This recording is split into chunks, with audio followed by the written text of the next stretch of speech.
आज हम लोग इस वीडियो में देखने वाले हैं किस तरीके से हम लोग कम टाइम में पूरी की पूरी बोर्ड की प्रिपरेशन कर सकते हैं और बेटर मार्क्स ला सकते हैं ना। हमारे पास टाइम बहुत कम है, नवंबर खत्म हो चुका है, दिसंबर स्टार्टिंग हो चुकी है और अभी हमने कुछ पढ़ा नहीं है और सिलेबस पूरा है, बोर्ड लगे 2 महीने बाद। सर कैसे पूरी तरीके से प्रिपरेशन करें कि अच्छे मार्क्स गेन कर सके। तो आज वीडियो में सीखने वाले हैं किस तरीके से हम लोग 60 डेज में कंप्लीट प्रिपरेशन कर सकते हैं। मतलब बोर्ड की पूरी तैयारी भी कुछ भी नहीं पढ़ा है, मान के चल रहे हैं कि स्टार्टिंग कर रहे हैं, थोड़ा बड़ा बेसिक पढ़ा हुआ है क्लास में, कोचिंग में, कुछ भी नहीं आता ज्यादातर, और 60 डेज में कंप्लीट किस तरीके से बोर्ड की प्रिपरेशन कर सकते हैं ये देखने वाले हैं। हमारे पास जो सिलेबस मेनली हमारा जो दिक्कत करता है सिलेबस, मैथ, साइंस, एसएसटी, आपका इंग्लिश और अगर आपका कंप्यूटर और हिंदी में ऑप्शनल तो हो सकता है आप कंप्यूटर ले रहे हो या फिर हिंदी ले रहे हो। आप इन सब्जेक्टों को, पूरी सब्जेक्टों की प्रिपरेशन 60 डेज में कैसे कंटिन्यूटी बनाकर करें वो इस वीडियो में सीखने वाले हैं। सबसे पहले आता है मैथ। मान लीजिए मोटा मोटा हमारे पास 14 चैप्टर्स हैं। कितने चैप्टर्स हैं? 14 चैप्टर्स हैं और 60 डेज में इनको कंप्लीट फिनिश करना है और आप उनको नंबर गेन करने 90 प्लस। कितने गेन करने भाई? 90 प्लस।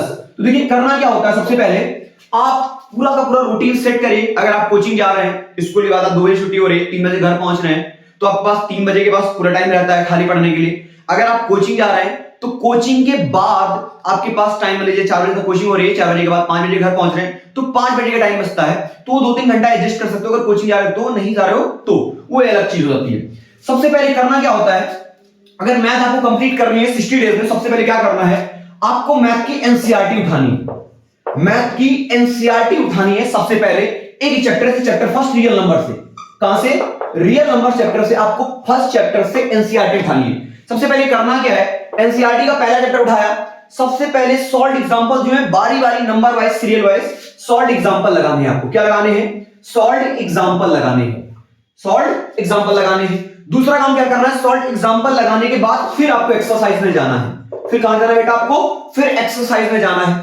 अगर आप कोचिंग कर रहे हैं तो टीचर की मदद ले सकते हैं, वरना यूट्यूब पे भी और कई सारे ऐपों में भी आपका एनसीईआरटी सॉल्यूशन मिल जाता है। यूट्यूब में टीचर भी कराते हैं, वहां से आप कर सकते हैं। पूरा का पूरा आपको रटना नहीं है, सवाल समझ के करना है।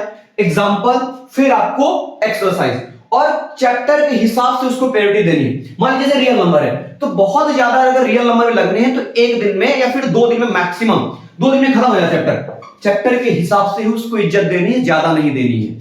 तो 2 दिन में मान लीजिए चैप्टर फिनिश हो रहा है आपका, और हो भी जाएगा, ऐसा कुछ नहीं है, 2 दिन में आपका आराम से चैप्टर फिनिश हो जाएगा। उसके बाद क्या करना है, सॉल्व एग्जांपल लगाने के बाद एक्सरसाइज करनी है। एनसीईआरटी को बहुत अच्छे से कॉन्सेप्ट वाइज समझ के सॉल्व करनी है, सवाल रटना नहीं है। एक्सरसाइज लगा लिया, एग्जांपल लगा लिया, 2 दिन में काम हो गया आपका। तीसरे दिन क्या करना है, आपके पास बैकइयर्स बुक्स मार्केट से परचेस कर लीजिए, अरिहंत पब्लिशर की या किसी और पब्लिशर की। तो आप 10 ईयर 2010 से 2022 तक की आप बैक ईयर ले लीजिए। बैक ईयर लीजिए, अगर 2 से लगा रहे, 10 से लगा तो भी ठीक है, या 14 से भी ले सकते हो, कोई दिक्कत की बात नहीं है। 2014 से 2022 तक की आप आराम से बैक ईयर लगा सकते हो। चैप्टर फिनिश हो जाने के बाद 1 दिन या 1.5 दिन, 2 दिन आप बैक ईयर को टाइम दीजिए। और बैक ईयर में किसी प्रकार की कोई हिंट पहले मत लीजिए। क्वेश्चन में अगर कोई क्वेश्चन 2 मिनट का लग रहा है, 5 मिनट लगने दीजिए आप, लेकिन उसको बैक ईयर क्वेश्चन को अपने मन से सॉल्व करने की कोशिश करिए। जब आप एनसीईआरटी एग्जांपल लगा लेंगे तो आपको बैक ईयर क्वेश्चन में ज्यादा दिक्कत नहीं आएगी। और दिक्कत आती है तो आप अगर टीचर से पढ़ रहे हैं तो स्कूल में सवाल को सॉल्यूशन देखने से पहले आप उसको सॉल्व करने की कोशिश करिए। नहीं आ रहा है, टीचर हिंट लीजिए। फिर भी आपको अगर टीचर हिंट नहीं लेनी तब आप जाकर सॉल्यूशन देखिए, वरना आप सॉल्यूशन मत देखिए, सॉल्यूशन देखकर आदत मत डालिएगा, ठीक है। तो आप इसको करिएगा, इसको लगाइए। इसके बाद देखिए इसमें कितने प्रकार के क्वेश्चन आपसे हो पा रहे, कितने आपसे नहीं हो पा रहे हैं। नहीं जो क्वेश्चन हो रहे हैं तो उनमें देखिए कहां कमी आ रही है, वो टीचर से हिंट लीजिए और समझिए। ये आराम से आपका एक चैप्टर मिनिमम में 3 या 4 दिन में आपका फिनिश हो जाएगा। इसी तरीके से आप हर चैप्टर की NCERT short example, NCERT question plus back year लेकर चलिए, आपका कंप्लीट मैथ कंप्लीट हो जाएगा। और एक पूरा का पूरा आप अगर अच्छे से टाइम देंगे, मिनिमम टाइम देंगे, तो 2 घंटे या 3 घंटे के आसपास, 2 घंटे या 3 घंटे में आराम से हो जाएगा। अगर आप कोचिंग कहीं भी कर रहे हैं, माइक्रो आप कोचिंग कर रहे हैं, अगर तो कोचिंग कर रहे हैं तो वहां पर एनसीईआरटी कराते हैं, तो फिर 2 घंटे 3 घंटे से आपका 1 घंटे में टाइम रिड्यूस हो जाएगा। अगर कोचिंग नहीं कर रहे हैं, सेल्फ स्टडी से कर रहे हैं, तो फिर वहां पे टाइम बचेगा, तो आपका कोचिंग टाइम भी बचा लेंगे, तो वहां पर अपने मन से भी आप 2 से 3 घंटे आराम से दे सकते हैं। 2 घंटे मैक्सिमम आराम से दीजिए, काम हो जाएगा। इसके बाद आते हैं साइंस। फिजिक्स चैप्टर हो गए, फिजिक्स, केमिस्ट्री और बायोलॉजी। फिजिक्स के चैप्टर पे आपको मैक्सिमम चैप्टर पे, जैसे पहले चैप्टर है, चैप्टर फर्स्ट इलेक्ट्रिक चैप्टर है, ठीक है, इलेक्ट्रिक करंट। तो पहले चैप्टर में जैसे है, पहले चैप्टर में थ्योरी भी है और न्यूमेरिकल भी है। सर्किट से डायग्राम बनने वाले हैं, हीट से और उससे एच स्क्वायर टी स्क्वायर से फॉर्मूले में क्वेश्चन बनने वाले हैं, I square D Q by D T से फॉर्मूले बनने वाले हैं। तो इस चैप्टर में जैसे है 2 दिन कम से कम थ्योरी में दीजिए, 1 दिन न्यूमेरिकल में दीजिए।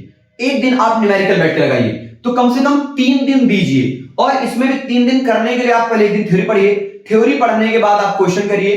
क्वेश्चन कौन से करिए, अगर आपके पास कोई रेफरेंस है तो ठीक है, वरना आप इसमें भी आप सॉल्व एग्जांपल एक तरफ से पूरे एनसीईआरटी के क्वेश्चन नहीं लगाने चाहिए, कुछ क्वेश्चन छोड़ देने चाहिए और कुछ मेन क्वेश्चन लगाने चाहिए। इसके लिए एक वीडियो बनाएंगे जिसमें कि एनसीईआरटी कौन से बेस्ट क्वेश्चन है उस पर भी आपको सॉल्व कराएंगे। तो इसमें क्या करना है, आपको चैप्टर पढ़ना है, पहले थ्योरी पूरी कंप्लीट करनी है। थ्योरी आप आराम से शॉर्ट वीडियो में पढ़ सकते हैं, चैप्टर उठाइए, आप रेफरेंस उठाइए या फिर आप एनसीईआरटी लीजिए, एक तरफ से थ्योरी पढ़िए।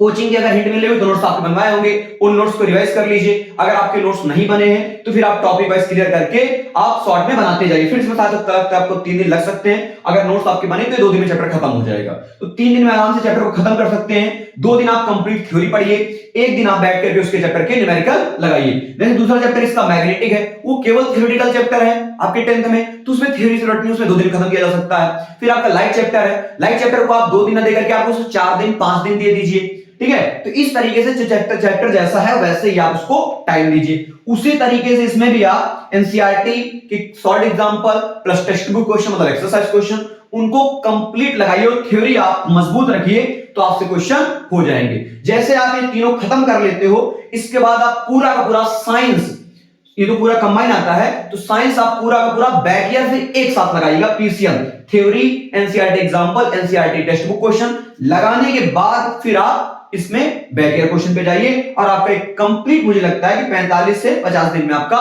कंप्लीट हो जाएगा। 10-15 दिन आपके पास बच जाएंगे, तो वहां पर आप आराम से सैंपल पेपर क्वेश्चन लगा सकते हो। तो उससे आपको क्लैरिटी मिल जाएगी कि न्यू क्वेश्चन को कैसे सॉल्व करते हैं। उसके बाद इंग्लिश आती है, हिंदी आती है। इनकी तो आपकी चैप्टर की आपको समरी रटी होनी चाहिए, चैप्टर की समरी आपको रट लेनी है। किस तरीके से, पहले थ्योरी रटनी है, समरी रटनी है, उसके बाद आप थ्योरी रटने के बाद क्वेश्चन को अपने लैंग्वेज में लर्न करने की कोशिश करिए। और एनसीईआरटी के सवाल आपको याद ही होते हैं, उनको याद करने की कोशिश करिए। उसी तरीके से आपको हिंदी देना है। हिंदी में घर में बैठ के आप टाइम मत दीजिए। आप कहीं जा रहे हो, मतलब कोचिंग जा रहे हो, कोचिंग से आ रहे हो, स्कूल जा रहे हो, स्कूल से आ रहे हो, उस समय पढ़ सकते हो। स्कूल में आपको फ्री टाइम मिला, वहां बैठ के पढ़ सकते हो। और इन सब्जेक्टों में जब आप बीच में ऊब रहे हो, मैथ पढ़ी आपने 2 घंटे पढ़ी, 2 घंटे के बाद थोड़ा सा आपको रेस्ट करने का मन है, तो वहां पर रेस्ट करके आप फेसबुक इंस्टाग्राम में मत जाइएगा भाई साहब। उसमें फिर आप थोड़ी देर हिंदी पढ़ लीजिए, इंग्लिश पढ़ लीजिए, एक चैप्टर थ्योरी रिवाइज कर लीजिए, समरी रिवाइज कर लीजिए। इस तरीके से आप रूटीन बना के करेंगे, आपका 60 डेज में कंप्लीट का कंप्लीट सिलेबस तैयार हो जाएगा।